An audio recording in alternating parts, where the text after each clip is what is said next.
Students, हम लोग पढ़ रहे हैं general principles and process of isolation of elements. ठीक है, इस यूनिट में हमने जनरल प्रोसेस जो था मेटलर्जी का उसको कंप्लीट कर दिया। इसके अलावा आपके पास कुछ आइसोलेशंस थी, कुछ एलिमेंट्स की एक्सट्रैक्शन थी।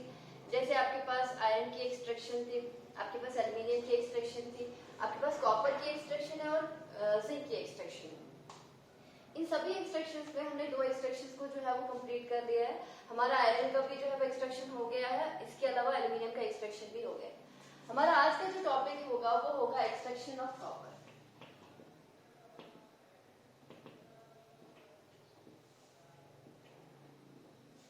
ठीक है, एक्सट्रैक्शन ऑफ कॉपर। कॉपर की एक्सट्रैक्शन के लिए जो ओर्स, मोस्टली जो कॉपर की ओर होती है, जहां से हम मोस्टली कॉपर को जो है वो एक्सट्रैक्ट करते हैं, वो कौन कौन सी ओर होती है? सबसे पहली है आपके पास कॉपर पायराइट।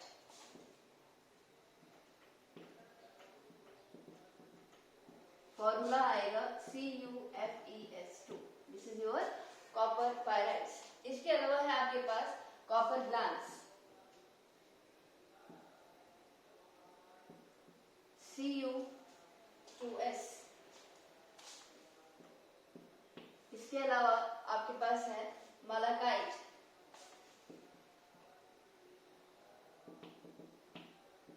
CuOH2, CuCO3।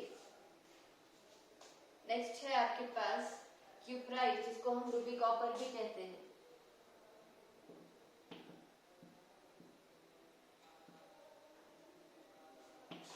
इसका फॉर्मूला आएगा आपके पास Cu2O। ठीक है, ये कुछ ओर्स है कॉपर की, लेकिन मोस्टली प्रेफरेबली जो होता है, जो कॉपर की मोस्ट इंपॉर्टेंट ओर होती है जहां से हम कॉपर को एक्सट्रैक्ट करते हैं, that was your copper pyrite. ठीक है, कॉपर पायराइट से हम आसानी से जो है वो कॉपर को जो है वो निकाल सकते हैं एज कम्पेयर टू जो बाकी सारी ओर्स मैंने देखी है। ठीक है, तो हम लिखेंगे अब प्रोसेस ऑफ एक्सट्रैक्शन। एक्सट्रैक्शन जो है हम डन करते हैं from copper pyrite, from copper pyrite, जो मैंने सबसे पहले लिखी थी, दैट इज CuFeS2। ठीक है, कॉपर पायराइट में हम सबसे पहले क्या करते हैं, कैसे इसे एक्सट्रैक्ट करते हैं? पहला प्रोसेस क्या होता है? पहला प्रोसेस होता है crushing. This crushing of ore is done in ball mills. Crushing in बड़ी बड़ी मिल्स में जो है वो कॉपर को लिया जाता है और उसको जो है वो क्रश किया जाता है और ग्राइंड किया जाता है।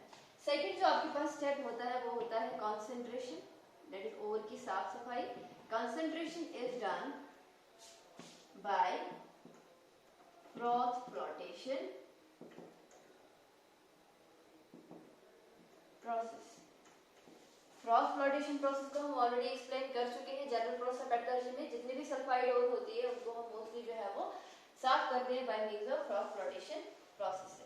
थर्ड, अब चूंकि ये सल्फाइड ओर है तो थर्ड क्या होगा, हम जो है वो जो रोस्टेड ये होती है, साफ की हुई ओर होती है, उसको क्या करते हैं हम, उसको उस पे प्रोसेस अप्लाई करते हैं रोस्टिंग, ताकि आपके पास वो जो है ऑक्साइड में जो है वो कन्वर्ट होती है। लेकिन रोस्टिंग में भी क्या होता है, यहाँ पर जो है हम हीट करते हैं in the presence of air या excess of air, in the presence of excess of air. During roasting क्या होता है, बहुत सारी जो आपके पास चीजें होती है ओर में वो होती है। सबसे पहली जो चीज होती है, जब हम रोस्टिंग करते हैं, जब हम हीट करते हैं, तो जो मॉइस्चर होता है वो निकल जाता है। ठीक है, तो मॉइस्चर इज एक्सपेल्ड। पहली तो ये चीज होती है कि जितना भी मॉइस्चर ओर में होता है वो सब जो है वो निकल आता है। इसके अलावा यहाँ पर जितनी भी वोलेटाइल इंप्योरिटी होती है वो भी खत्म हो जाती है। इस ओर में आपके पास सल्फर की इंप्योरिटी होती है। जब आप इन द प्रेजेंस ऑफ ऑक्सीजन करते हैं तो सल्फर जो कि ओर में प्रेजेंट होता है वो ऑक्सीजन के साथ मिलके सल्फर डाइऑक्साइड में कन्वर्ट हो जाएगा और वहां से उड़ जाएगा। आपके पास होता है आर्सेनिक, वो ऑक्सीजन के साथ मिलेगा और क्या बनाएगा आपके पास H2O5, दैट इज आर्सेनिक का ऑक्साइड, जो अगेन एक वोलेटाइल कंपाउंड होता है, वो भी वहां से क्या हो जाएगा, वहां से निकल जाएगा। ठीक है, आपके पास फास्फोरस होता है, उसको आप ऑक्सीजन के साथ ट्रीट करोगे, आपके पास बनेगा P2O5, वो भी वहां से क्या हो जाएगा, वो उड़ जाएगा। ठीक है, तो पहला तो रोस्टिंग के दौरान क्या होता है, जितना भी मॉइस्चर होता है वो निकल जाता है। इसके अलावा आपके पास जितनी भी वोलेटाइल इंप्योरिटी होती है वो भी निकल आती है। अब और के ऊपर क्या चीज आ जाएगी, और से क्या होगा, C CuFeS2 दैट इज आपके पास जो ओर है वो जब हम ऑक्सीजन देंगे तो उस केस में आपके पास क्या हो जाएगा, यहाँ पर आपके पास जो रिस्पेक्टिव कॉपर है Cu2S में कन्वर्ट हो जाएगा, आपके पास जो आयरन है वो Fe में कन्वर्ट हो जाएगा और बचा हुआ जो सल्फर होगा वो ऑक्सीजन के साथ मिलके सल्फर डाइऑक्साइड में क्या होता है वो कन्वर्ट हो जाता है। ठीक है, एक चीज याद रखिएगा कि हमेशा यही होता है कि ड्यूरिंग रोस्टिंग जो सल्फाइड और होती है वो ऑक्साइड में जो है वो कन्वर्ट होती है। ठीक है, लेकिन कॉपर का केस ऐसा नहीं है कि कॉपर के केस में क्या होता है, यहाँ पर जब हम रोस्टिंग करते हैं तो आपके पास जो ओर होती है वो ऑक्साइड में कन्वर्ट नहीं होती है, बल्कि ये क्या हो जाता है कि चूंकि यहाँ पे दो एलिमेंट होते हैं वो रिस्पेक्टिव सल्फाइड में कन्वर्ट हो जाते हैं और जो एक्सेस सल्फर और यहाँ पे प्रेजेंट होगा वो इस ऑक्सीजन के साथ मिलके सल्फर डाइऑक्साइड में जो है वो कन्वर्ट हो जाएगा। ठीक है, तो ड्यूरिंग रोस्टिंग हमारे पास कौन कौन सी चीजें जो ओर में प्रेजेंट होती है वो है आपके पास Cu2S और आपके पास है Fe। अब इन्हीं के ऊपर काम करना है और हमने क्या निकालना है, कॉपर जो है वो एक्सट्रैक्ट करना है। ठीक है, रोस्टिंग के बाद जो आपका स्टेप आता है नंबर 4 वो आता है स्मेल्टिंग।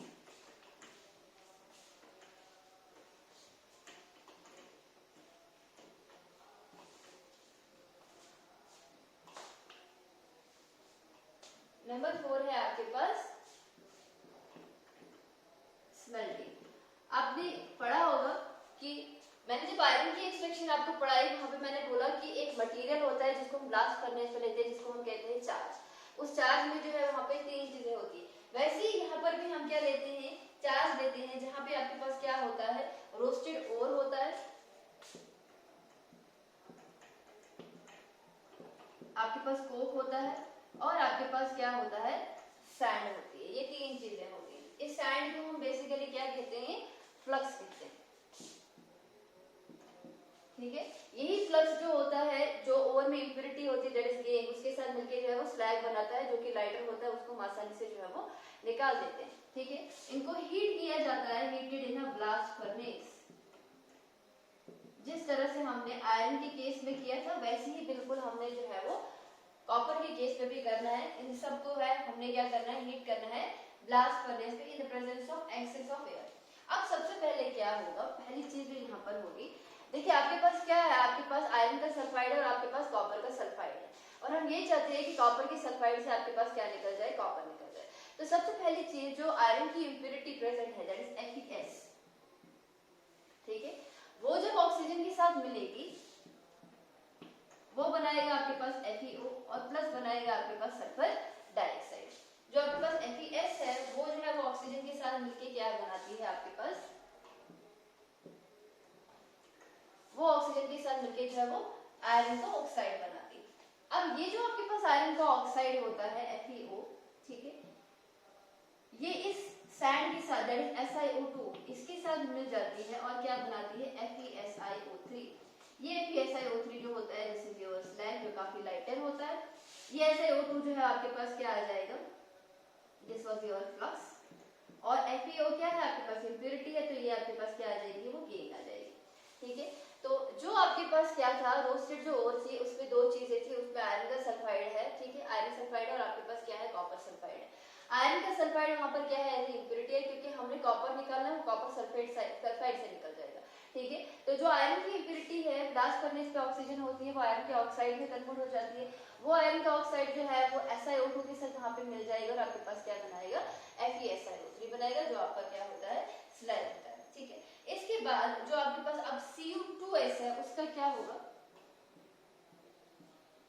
ये जो आपके पास बचा हुआ रोस्टेड ओर में Cu2S है, अगेन वो क्या करेगा, वो भी ऑक्सीजन के साथ वैसे ही रिएक्ट करेगा जैसे ये वाला किया है और आपके पास क्या बनाएगा, Cu2O बनाएगा और प्लस क्या बनाएगा, आपके पास सल्फर डाइऑक्साइड बनाएगा जैसे ऊपर वाले ने बनाया है। ठीक है, तो यहाँ पर आएगा आपके पास 2 टाइम्स 3 टाइम्स, यहाँ पे 2 टाइम्स और यहाँ पे भी 2 टाइम्स। अब ये जो आपके पास कॉपर का ऑक्साइड होता है वो क्या हो जाता है, ये Cu2 देखो यहाँ पे FeS जो होता है ना ये पूरा का पूरा रिएक्ट नहीं हो गया होता है, कुछ इंप्योरिटी जो है वो बची रहती है।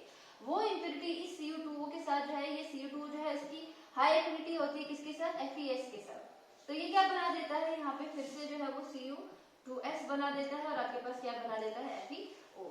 वो FeO बार बार SiO2 के साथ मिलकर FeSiO3 में जो है वो कन्वर्ट हो जाता है। ठीक है, अब आपके पास क्या रहता है, देखो लास्ट पे जो आपके पास बचा होता है वो क्या बचा रहता है, आपके पास Cu2S बचा रहता है और सम अनरिएक्टेड FeS बचा रहता है।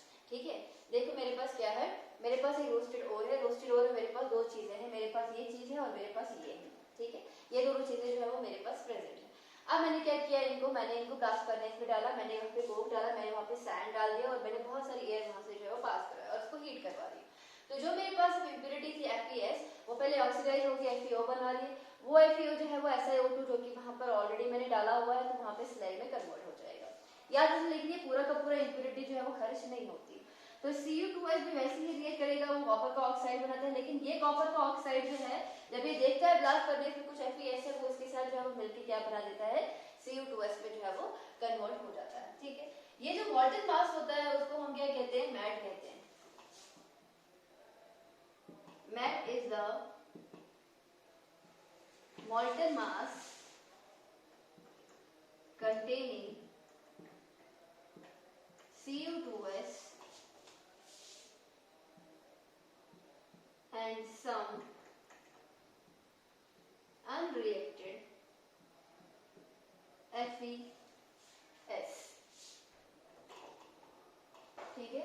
आयरन का सल्फाइड होता है इसमें कुछ अनरिएक्टेड, और होता है आपके पास कॉपर का सल्फाइड। हमारे पास अभी भी क्या चीज प्रेजेंट है, कॉपर का सल्फाइड है और आयरन का सल्फाइड है, अभी भी हमें कॉपर जो है वो नहीं मिला है। नेक्स्ट जो स्टेप होता है वो होता है आपका बेसिमराइजेशन।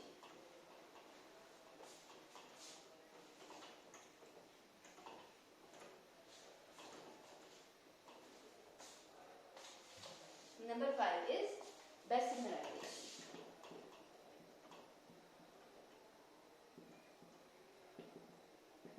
ये प्रोसेस जो होता है ये कन्वर्टर में होता है, जिसको हम क्या कहते हैं, बेसिमर कन्वर्टर कहते हैं। बेसिमर कन्वर्टर जो है वो कुछ ऐसा होता है,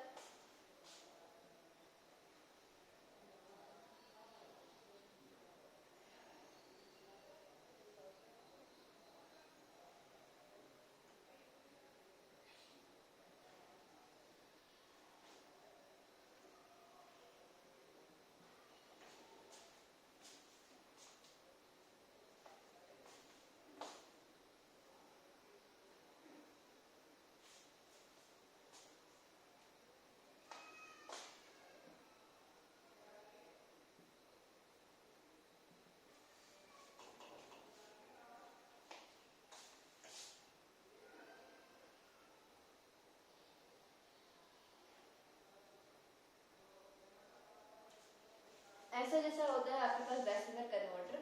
यहाँ से हम जो है वो हॉट ब्लास्ट ऑफ एयर लगाते हैं, hot blast of air and sand. यहाँ से आ रही है आपके पास एयर और सैंड, ठीक है। एयर है आपके पास मॉल्टन मैट। मैट क्या होता है वो मैंने आपको ऑलरेडी बता दिया, कॉपर का सल्फाइड और आयरन का सल्फाइड होता है, ठीक है। यहाँ पे बबल्स जैसे मैं दिखाती हूँ हॉट एयर और सैंड के, और ये जो आपके पास यहाँ पे होता है ये होता है आपके पास मॉल्टन कॉपर। ये कैसे बनता है वो भी बताती हूँ मैं, ठीक है। और यहाँ से हम ये दिखाएंगे कि यहाँ से क्या हुई है, भाप जैसी जो है वो निकल रही है, ये इसकी डायग्राम, ठीक है। अब हम क्या देखते हैं, देखो इसमें भी सेम प्रोसेस होगा। आयरन का सल्फाइड जो होगा वो जब ऑक्सीजन यहाँ से देखेगा, ऑक्सीजन के साथ मिलके क्या बनाएगा, वो FeO बनाएगा, प्लस बनाएगा आपका सल्फर डाइऑक्साइड। ये 2 टाइम्स, ये 3 टाइम्स, ये 2 टाइम्स और ये 2 टाइम्स। और आयरन का जो ऑक्साइड है, यहाँ से मैंने सैंड भी डाली है, दैट इज सिलिकॉन डाइऑक्साइड, उसके साथ मिलके क्या बनाएगा, FeSiO3। ये होता है आपके पास स्लाइड फॉर्मेशन। इसका मतलब इस प्रोसेस में आपके पास क्या बनता है, स्लाइड बनता है, ठीक है। ये FeS क्या है आपके पास, this is your impurity present in the matte और present in the iron ore, sorry copper ore. ये ऑक्साइड ऑक्सीजन के साथ मिलकर, वैसे ही जैसे आपके पास रोस्टिंग में प्रोसेस होता है वैसे ही यहाँ पर भी होगा। रोस्टिंग में थोड़ा बहुत FeS बचता है, यहाँ पे कुछ भी FeS नहीं बचता है, क्योंकि जितना भी होता है वही चीज हम यहाँ पे भी रिपीट कर रहे हैं, वही चीज हम एयर भी डाल रहे हैं, हम यहाँ पे सैंड भी डाल रहे हैं, तो आपके पास जो है वो स्लाइड फॉर्मेशन जो है वो होता है। यहाँ पे मैं इसको फ्लक्स लिखती हूँ और इसको मैं यहाँ पे जो है वो गेन लिखती हूँ, ठीक है। तो गेन प्लस फ्लक्स जो है वो क्या बनाता है आपके पास, वो स्लाइड बनाता है। अब Cu2S के साथ क्या होगा, ये जो आपके पास Cu2S है दैट इज कॉपर सल्फाइड, ये जब ऑक्सीजन के साथ जो है वो मिलता है, अगेन आपके पास वही वाली रिएक्शन होती है, दैट इज आपके पास Cu2O बनेगा और प्लस आपके पास सल्फर डाइऑक्साइड बनेगा। ये 2 टाइम्स, ये 3 टाइम्स और ये 2 टाइम्स, अगेन ये 2 टाइम्स। ठीक है, ये जो मेरे पास अब कॉपर ऑक्साइड बचता है दैट इज CO2,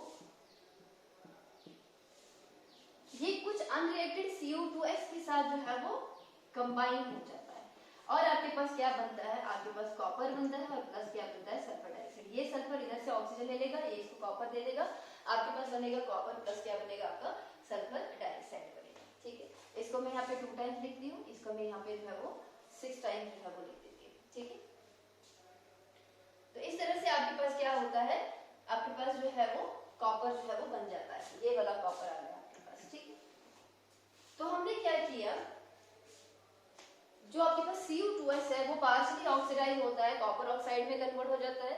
वो पार्शियली ऑक्सीडाइज जो कॉपर ऑक्साइड होता है वो कुछ अनरिएक्टेड CO2s के साथ मिलकर, ये पूरा रिएक्ट नहीं करता है, ठीक है, कुछ ये बचा रहता है, इसके साथ मिलकर क्या बना देता है आपके पास कॉपर बना देता है और प्लस सल्फर डाइऑक्साइड बना देता है। तो बेसिलाइजेशन में आपके पास जो है वो कॉपर जो है वो बन जाता है, लेकिन अगेन ये प्योर कॉपर नहीं होता है, अभी इसकी क्या होनी होती है, प्यूरिफिकेशन होनी होती है। तो जो लास्ट स्टेप होता है कॉपर की एक्सट्रैक्शन में वो क्या होगी आपके पास, purification.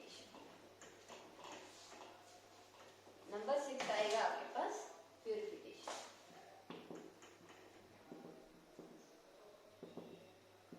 Purification of copper. Purification जो होती है it is done by means of process called electrolysis, इसको हम इलेक्ट्रोलिटिक रिफाइनिंग भी कहते हैं। एंड इवन मैंने आपको ये जो है जनरल प्रोसेस ऑफ एक्सट्रैक्शन में भी जो है वो बताया हुआ था कि कैसे होता है। ठीक है, यहाँ पर हम क्या लेते हैं, मैं अलाइजा से थोड़ा सा बता देती हूँ। हम एक कंटेनर लेते हैं, हमारे पास जो है वो 2 रॉड्स होती है, एक होती है आपके पास कैथोड और एक होगी आपके पास एनोड। लेट ये जो है वो पॉजिटिव टर्मिनल के साथ जो है वो जुड़ा होता है, ये नेगेटिव टर्मिनल के साथ जुड़ा होता है, दिस वाज योर एनोड, और ये वाला जो होता है आपके पास ये आपका कैथोड होता है। जो आपके पास एनोड होता है वो होता है आपके पास क्रूड कॉपर, इम्प्योर कॉपर, और जो आपके पास कैथोड होता है वो होता है आपके पास प्योर कॉपर। ये क्रूड कॉपर हम कहाँ से लेते हैं, जो आपको बेस्मराइजेशन प्रोसेस से मिला होता है। ठीक है, और इनको हम जो है वो एक सॉल्यूशन में डाल देते हैं, that is your copper sulphate. ठीक है, तो एनोड में क्या होता है, मैं यहाँ पे रिएक्शन देती हूँ एट एनोड। ये जो आपके पास कॉपर होता है क्रूड कॉपर, ठीक है, जिसपे कुछ इम्प्योरिटी भी प्रेजेंट होती है, यहाँ से कॉपर ऑक्सीडाइज होके दैट इज कॉपर क्या कर देता है, वो 2 इलेक्ट्रॉन को जो है वो लूज करता है, Cu2 पॉजिटिव आयन में कन्वर्ट हो जाता है और 2 इलेक्ट्रॉन जो है वो दे देता है। ठीक है, अब यानी कि अलग अलग एरिया बट ये जो है वो एक ही बैटरी के साथ कनेक्टेड होते हैं। तो ये जो है एक्सटर्नल सर्किट में जो है 2 इलेक्ट्रॉन यहाँ पे चल देते हैं, सोल्यूशन में आपके पास Cu2 पॉजिटिव आयन है, SO4 2 नेगेटिव आयन है। ये जो कॉपर के आयन होते हैं इनको अर्ज है इलेक्ट्रॉन की, यहाँ से Cu2 पॉजिटिव आयन आ जाता है सोल्यूशन से, यहाँ वाला कॉपर जो है वो ऑक्सीडाइज होकर Cu2 पॉजिटिव आयन में कन्वर्ट हो जाता है, जो कि सोल्यूशन में आ जाता है। सोल्यूशन वाला Cu2 पॉजिटिव आयन जो है वो कैथोड वाली साइड जो है जाता है और वहां से जो है वो क्या होता है, वहां पे जो है वो 2 इलेक्ट्रॉन को जो है वो गेन कर देता है। Cu2 पॉजिटिव आयन जो है वो 2 इलेक्ट्रॉन को गेन करके क्या बनाता है, कॉपर मेटल, और वो कॉपर जो है वो यहाँ पर क्या हो जाता है आपके पास डिपॉजिट हो जाता है, और वो कॉपर जो है आपके पास प्योर कॉपर होता है। तो वक्त के साथ क्या क्या हो जाता है कि कॉपर जो है वो यहाँ से कॉपर आयन बना देता है, कॉपर आयन यहाँ से उठ के यहाँ पे जो है वो डिपॉजिट हो जाता है in the form of copper metal. तो आपके पास जो एनोड की जो आपके पास थिकनेस होती है वो डिक्रीज हो जाती है और कैथोड की थिकनेस जो है वो इंक्रीज हो जाती है, क्योंकि यहाँ से कॉपर निकल रहा है, यहाँ पे जो है वो डिपॉजिट हो रहा है। एंड पे यहाँ पे खाली इम्प्योरिटी बचती है, एंड पे यहाँ नीचे, जिसको हम क्या कहते हैं, एनोड मड कहते हैं। ये आपने 8th 9th क्लास में भी पढ़ा होगा। ठीक है, तो ये थी आपके पास रिफाइनिंग ऑफ कॉपर। इसके साथ ही हम जो है वो ऐसे ही जो है वो हम जो है वो कॉपर को क्या करते हैं, एक्सट्रैक्ट करते हैं। तो पहला स्टेप क्या होता है, हम जो है वो इसको ग्राइंड करते हैं, क्रश करते हैं। सेकंड हम इसको जो है वो साफ करते हैं, साफ सफाई जो है वो फ्रॉथ फ्लोटेशन प्रोसेस से होती है। थर्ड आपके पास रोस्टिंग होता है, जहाँ पे आपके पास सल्फाइड बनते हैं। फोर्थ आपके पास क्या होता है, आपके पास जो है वो स्मेल्टिंग होती है। ठीक है, स्मेल्टिंग में भी आपके पास सल्फाइड की फॉर्म में ही रहता है। फिर बेस्मराइजेशन में जो है वो क्या हो जाता है, आपके पास कॉपर जो है मिल जाता है, लेकिन वो कॉपर प्योर नहीं होता है। प्यूरिफिकेशन लास्ट में जो है वो रिफाइनिंग से करते हैं, that is your electrolytic refining. ठीक है, नेक्स्ट हम पढ़ते हैं एक्सट्रैक्शन ऑफ जिंक। छोटी सी जो है वो एक्सट्रैक्शन है जिंक की, इतनी लंबी नहीं है, इसलिए मैंने इसको आज ही जो है वो आपको पढ़ा दिया। ठीक है, जो जिंक है उसकी जो ओर होती है, सबसे पहली जो ओर होती है इसकी वो होती है zinc blende. Zinc blende is your ZnS। ठीक है, इसके अलावा होती है आपके पास कैलामाइन। वैलेमाइन जो होता है उसका फॉर्मूला होता है zinc carbonate, that is ZnCO3, ठीक है। इसके बाद होता है आपके पास जिंकाइट, फॉर्मूला है आपके पास ZnO। फिर चौथी है आपके पास वेलेमाइट,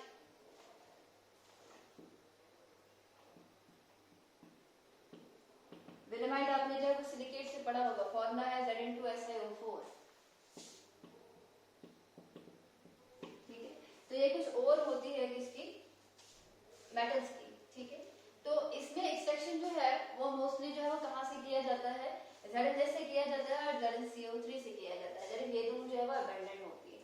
तो अब हम एक्सट्रैक्शन का प्रोसेस पढ़ते हैं, ठीक है। Process of extraction, process of extraction में सबसे पहला जो होता है वो क्रशिंग एंड ग्राइंडिंग होता है, तो उसको मैं स्किप कर देती हूँ, सभी को पता है। तो दूसरा क्या होता है आपके पास यहाँ पे कॉन्सेंट्रेशन, कॉन्सेंट्रेशन कैसे किया जाएगा, bye means of cross flotation process, जो मैंने आपको ऑलरेडी पढ़ाया हुआ है, ठीक है। क्रॉस फ्लोटेशन प्रोसेस से जो है जिंक सल्फाइड की जो है वो क्या होती है, वो साफ सफाई होती है। सेकेंड, उसके बाद जब साफ सफाई की जाती है अब उसको जो है वो ऑक्साइड में कन्वर्ट किया जाता है, तो यहाँ पर हम लिखेंगे रोस्टिंग। ये जो आपके पास जिंक का सल्फाइड होता है उसको हम जो है वो एक्सेस ऑफ ऑक्सीजन में जो है वो क्या कर देते हैं, हीट कर देते हैं। आपके पास क्या बनता है, यहाँ पे आपके पास बनेगा जिंक ऑक्साइड और प्लस बनेगा आपके पास सल्फर डाइऑक्साइड, ठीक है। ये आपके पास आएगा 2 टाइम्स, ये 3 टाइम्स, ये 2 टाइम्स और ये 2 टाइम्स। तो सबसे पहले ओर की साफ सफाई करनी है, जिंक सल्फाइड से मैं बता रही हूँ आपको, ठीक है। यहाँ से हम एक्सट्रैक्ट कर रहे हैं, तो साफ सफाई करनी है bye means of cross flotation process.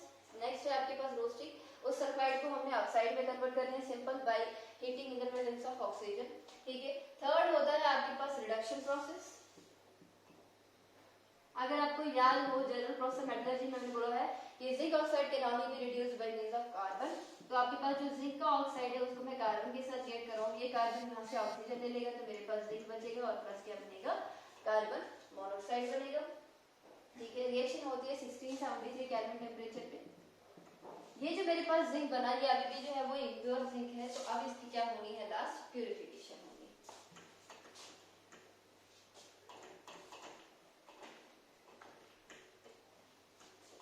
तो नंबर 4 आएगी इसकी प्यूरिफिकेशन। इसकी प्यूरिफिकेशन जो है हम 2 वे से जो है वो कर सकते हैं। पहला जो प्यूरिफिकेशन का मेथड होता है वो होता है आपके पास फ्रैक्शनल डिस्टिलेशन।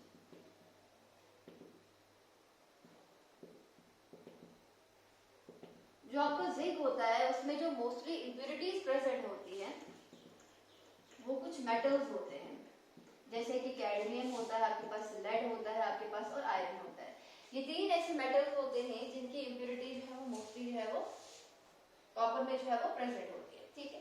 तो क्या होता है यहाँ पे फ्रैक्शनल डिस्टिलेशन में, तो आप जो है वो कॉपर को, जो क्रूड कॉपर होता है जो आपको रिडक्शन प्रोसेस से मिला होता है, सॉरी कॉपर नहीं जिंक, तो उसको आप क्या करते हो, उसके आप डिस्टिलेशन करवाते हो। डिस्टिलेशन में क्या होता है आपके पास, जो आपके पास कैडमियम होता है और जो आपके पास जिंक होता है उनका लो बॉइलिंग पॉइंट होता है, ठीक है। वो क्या हो जाते हैं, distil first, living behind lead and iron, ठीक है।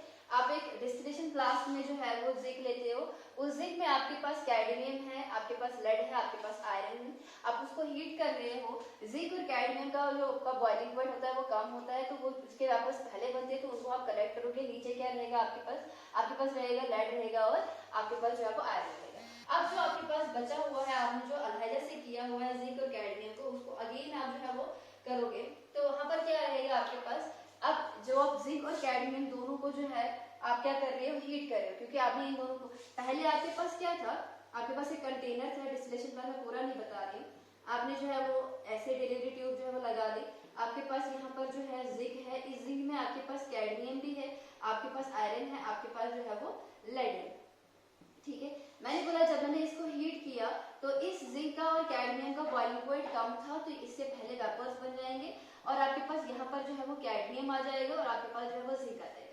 इधर आपके पास आयरन और लेड जो रहेगा, आपके पास सेपरेशन हो गई, ठीक है। अब इसको हमने फिर से जो है वो क्या करना है, हीट करना है, फिर से डिस्टिलेशन करना है।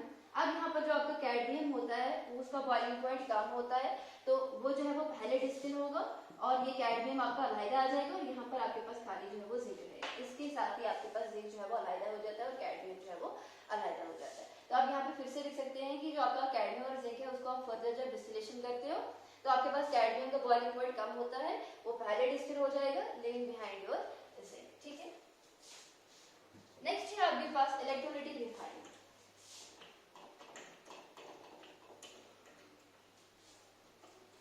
नंबर 2 आएगा आपके पास इलेक्ट्रोलाइटिक रिफाइनिंग।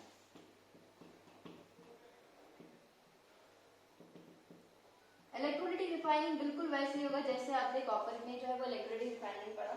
यहाँ पे आपके पास जो एनोड होता है वो क्या होगा, आपके पास इम्प्योर जिंक होगा। यहाँ पे जो आपके पास कैथोड होगा वो आपके पास प्योर जिंक होगा। इस केस में आपके पास जो इलेक्ट्रोलाइट होगा वो होगा आपके पास zinc sulphate, that is ZnSO4। ठीक है, तो वैसे ही वहां पे भी था। ठीक है, लेकिन यहाँ पर जो है याद रखिएगा प्लस H2SO4। ठीक है, अब इसमें क्या होता है, वैसी ही चीज होती है, एनोड पे क्या होगा, जिंक जो है वो ऑक्सीडाइज हो जाएगा। जिंक से आपके पास Zn2 पॉजिटिव आयन बनेगा और प्लस 2 इलेक्ट्रॉन्स बनेंगे। ठीक है, कैथोड पे आपके पास क्या होगा, कैथोड पे आपके पास जो है जिंक 2 पॉजिटिव आयन जो है वो 2 इलेक्ट्रॉन को गेन करके जो है वो जिंक मेटल में जो है वो कन्वर्ट हो जाएंगे, जो कि डिपॉजिट हो जाएगा आपके कैथोड के ऊपर। बिल्कुल सेम प्रोसेस है जैसे आपका कॉपर की रिफाइनिंग होती है, कॉपर की इलेक्ट्रोलाइटिक रिफाइनिंग होती है।